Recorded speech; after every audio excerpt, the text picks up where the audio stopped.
News line, अचूक वेधक. मी शिवाजीराव देवकर आज किरपे गावामध्ये ग्रामपंचायतीच्या सरपंचपदी माझी पत्नी सौ शारदा शिवाजीराव देवकर यांची सरपंचपदी निवड झालेली आहे. अतिशय आनंद आहे. अतिशय त्यांना माहिती आहे कामाची. आत्तापर्यंत त्या ग्रामपंचायत सदस्य होत्या आणि आता सरपंच झालेले आहे. या कामी डॉक्टर अतुल भोसले, जयकुमार गोरेसाहेब, आनंदराव पाटील, श्रीनिवास जाधव यांनी मोठ्या प्रमाणात सहकार्य केलं आणि त्यामुळं आजचा दिवस उजळला आहे.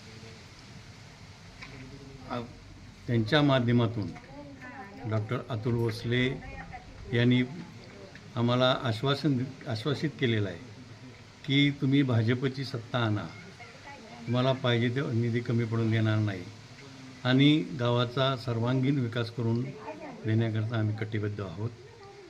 तसेच जयकुमार गोरेसाहेब हे ग्रामविकास मंत्री आहेत. त्यांनी देखील गावासाठी निधी देऊन तुम्हाला मदत करू असं आश्वासित केलं आहे. मी या सर्वांना धन्यवाद देतो आणि सर्व किरपे गावातील भारतीय जनता पार्टीच्या कार्यकर्त्यांनी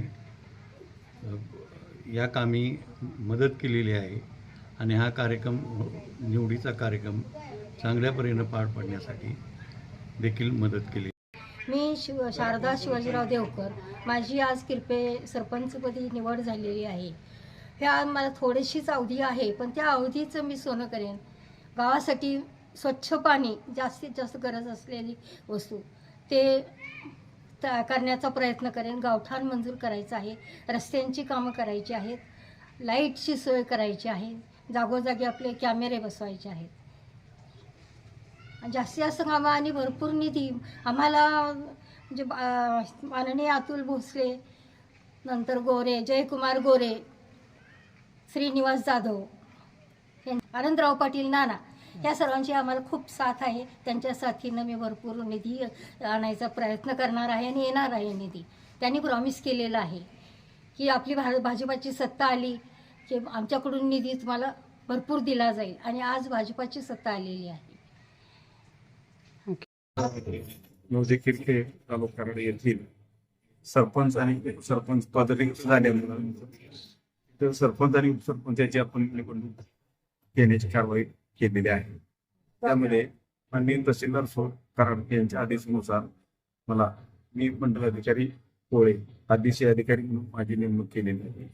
त्यानुसार आज किरपे 4/12/25 रोजी किरपे ग्रामपंचायत सरपंच आणि उपसरपंच पदाची निवडणूक आपण घेतलेली आहे. यामध्ये सरपंच पदासाठी शारदा शिवाजी देवकर यांचा एकमेव अर्ज प्राप्त झाल्यामुळे त्या बिनविरोध निवडून आलेल्या आहेत. तसेच उपसरपंच पदासाठी लता उत्तम चौहान यांनी त्यांचाही एकमेव अर्ज आला, त्यामुळे त्याही बिनविरोध निवडून आल्याचे जाहीर केलेले आहे. न्यूज लाईन, अचूक वेधक.